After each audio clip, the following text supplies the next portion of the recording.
Hello, His Church. Welcome back to our weekly devotional. This week we're going to start out with a challenge from our pastor.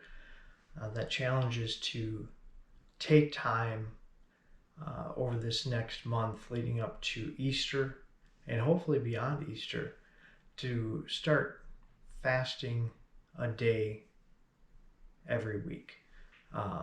Whether you do that through 24-hour fast from sunup to sundown, just take some time to pray and seek God for how He wants you to fast, and decide on a day that works for you to be able to fast and pray. Pray specifically for our Easter services. And what we want you to start praying for each day leading up to that is that God would double our attendance. We're hoping and praying, believing that God's going to do great and mighty things, and we want to see our attendance double. And this ties in obviously with our sermon series. And I just want to read one of the verses from yesterday, Psalm 63, verse 1. O God, thou art my God, early will I seek thee. My soul thirsteth for thee, my flesh longeth for thee in a dry and thirsty land where no water is. And as Diane was preaching this message on fasting and how David's own flesh was crying out for God, I started wondering where do we begin with this? We want to get to a place in our relationship with God where our flesh cries out for Him.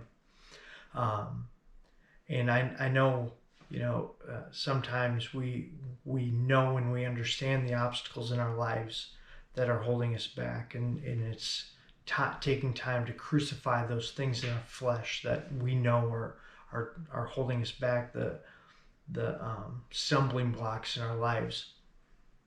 But there's another verse in Psalm that I believe can help us as a prayer, and it's Psalm 139, verses 23 and 24, and it says, Search me, O God, and know my heart. Try me and know my thoughts, and see if there be any wicked way in me, and lead me in the way everlasting.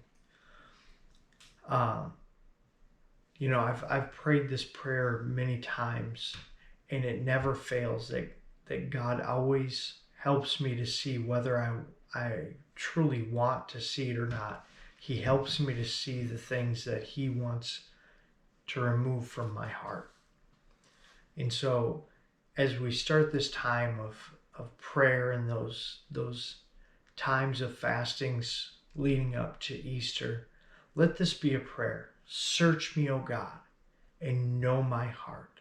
Try me and know my thoughts, and see if there be any wicked way in me. And as we pray that, allow God to search you. Open your heart to Him. Open your spirit to Him. Don't hold anything back from Him, but allow Him to search us. And so then He can help us to see the things in our lives, the things in our flesh that He wants to root out of us. And when that starts to happen and we start growing closer to Him, that's when our spirits are going to cry out. That's when our flesh is going to start to cry out to Him that we desire Him. Our flesh desires Him. When we begin to root out the things, the lusts of the flesh that cause us to stumble, when we start working in the fruit of the Spirit, and we don't obey the lust of the flesh, we allow ourselves to be overwhelmed and overtaken by Jesus, that's when our spirit, our flesh, our hearts are going to cry out to Him instead of chasing after those things that we know are not going to lead us to Him. So once again, just going to challenge you to take a day to fast leading up to Easter, And the prayer to pray for our church is that we double our attendance. And I want the prayer to pray that we pray for ourselves is to search me, O God. And that's Psalm 139, verses 23 and 24. And I'm looking forward to what God's going to do.